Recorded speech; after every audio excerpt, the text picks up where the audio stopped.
I'm Eleonora ARONICA. I'm a neuropathologist working in Amsterdam in the Netherlands. I'm here because I'm part of a consortium, a European consortium, the develage. And the reason to be here for the first time in Hanover is because we have a meeting. Actually, it's the third meeting, if I'm correct. Yeah, the third meeting. So we are really in the middle of our project with new results, a lot of interaction between different members of our group, which is a small group, but really working good together. So I'm really happy to be part of this consortium.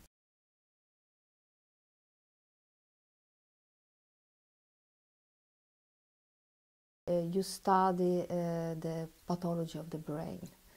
So a large spectrum of pathology that they go from neurodegeneration, which is the focus of this consortium, but also developmental disorder, which is also part of this consortium, but also cerebrovascular disease, also muscle pathology are part of the neuropathology. So it's really a nice work that they do for several years with a lot of pleasures.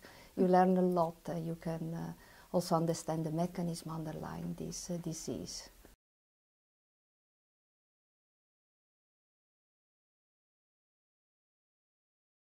You see here the changes of the type of cells. You can start from the immature cells, that these are these blue cells without without a specific characteristic, and then you can follow the development of these cells, their migration, but also the differentiation in cells which have different shape, different function that we call neurons and glial cells. And you can identify also these cells. You can follow during development how these cells, they organize, they communicate also with each other morphologically, but also functionally, to make the normal structure of the brain. And we are particularly interested in a specific structure within develage, which is the hippocampus. Because hippocampus is involved in learning and memory as an important function for us to learn. But it's also target of pathology. For example, neurodegenerative disorders, the major target is the hippocampus. The cells are going to die within the hippocampus, and there they are the pathological changes.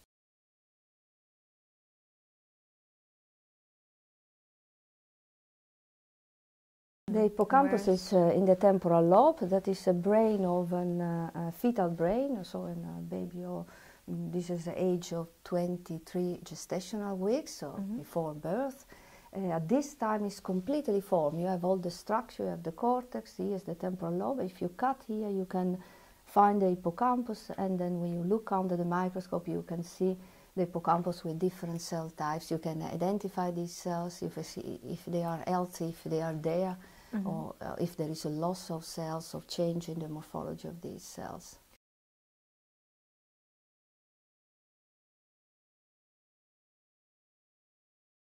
The type of disease, if you have hypoxia, for example, something is wrong around birth, you have a loss of important cells within the hippocampus, so you have the large cells which are staying here in blue. I don't know if you can see, they are all gone, and other cells, they are reacting to the loss of the neuronal cells. In Alzheimer, you have also loss of specific cells, but you have also the cellular component within these cells are changing, and you can use specific staining that we use to visualize these pathological changes.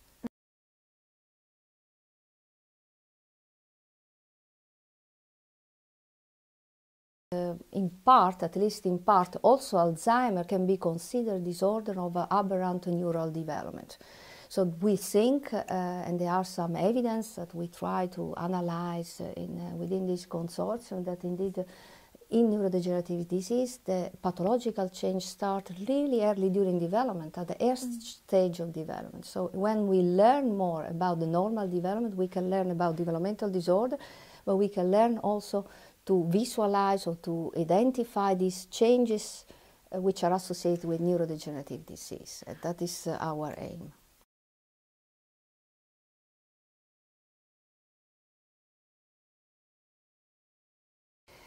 These changes, we focus on the hippocampus for the reason that I say, to make more simple, because hippocampus is the target of the pathology. And we base our hypothesis on previous publication and previous data. So what we know that mutation in genes which are responsible for neurodegenerative disease of these genes encode for components of the cells we call proteins, which have a role during development. They are really important, they have a physiological role. You need this protein actually to have a normal brain function. On the other side, what we know that developmental pathway, and I have an example, I think, in the next slides, they are developmental pathways, so pathways which are important component mechanisms which are important during development, which when they are dysfunctional, for example, when they are overactivated, there is too much activation of this pathway, may eventually contribute to accumulation of cell damage, to cellular aging, premature aging, and development of age-related disorders. So the idea is to identify the number of these targets and to see whether it's true. And the best way for us to combine development with neurodegeneration is to look at the development of brain of patients with Down syndrome, because patients with Down syndrome will, at the end, develop Alzheimer's.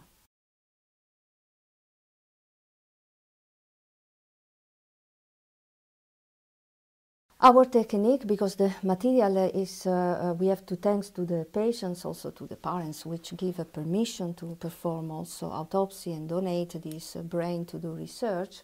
This brain is a retrospective collection of a brain, so its material is fixed, so there is some frozen material. So you can use specific type of techniques. So you can look, as I show in the first slide, so under the microscope are the cells, but then we use immunocytochemistry, so we have specific techniques where we can visualize with colors. So we make a brown, you can make a black, you can make with under the microscope a red or green, specific components which are expressed in these cells. And they're so selective what we use with immunocytochemistry that you can say, okay, these cells express a specific protein, this protein tell that this pathway or this mechanism of related to the pathology is activated or is deactivated. And then you can look at different time points that we do in normal control during normal development and compare with the pathological development, for example in children with Down syndrome going to the disease, and then to see whether they are different. And when they are different, then you can say, okay, that is maybe interesting protein, interesting target, maybe we can think to develop or to target with some drugs in the future, try an experimental model and go back to the patients. That is the aim at the end.